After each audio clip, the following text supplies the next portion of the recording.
pas d'effet sans cause. Et tout ce qui existe a une cause. Voilà. L'univers a très certainement un début et une fin. Ça pose un vrai problème. Enfin, tout le monde voit que ça pose un problème. Enfin, c'est évident. C'est pour ça qu'on a tué tellement de savants, d'ailleurs. Et si vous dites que l'univers a un début et une fin, et vous dites bien, bah oui, très bien. Bon, alors maintenant, on fait encore un pas. Qui a causé ce début? Ça, c'est la première. Le deuxième grand pilier, c'est ce qu'on appelle le principe anthropique, c'est-à-dire, ou le réglage fin de l'univers, c'est-à-dire le fait sur lequel tous les savants sont d'accord, c'est-à-dire que les réglages de l'univers sont d'une complexité et d'une précision absolument inouïe. Et le troisième, c'est qu'aujourd'hui, nous ne comprenons plus comment il est possible que par les seules lois du hasard, la première cellule vivante soit apparue, parce que ce que nous avons découvert, c'est que le vivant est beaucoup trop complexe. Donc voilà, à mon avis, les trois grandes preuves modernes scientifiques de l'existence de Dieu. Et ce qui fait une preuve importante, c'est la coexistence de trois preuves indépendantes, c'est-à-dire qu'elles n'ont pas de relation entre elles, si vous voulez.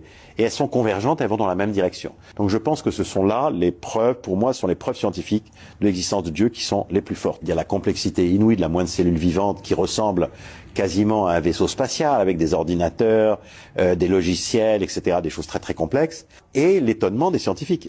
Très important l'étonnement des scientifiques. Parce que les scientifiques s'étonnent de tout ça.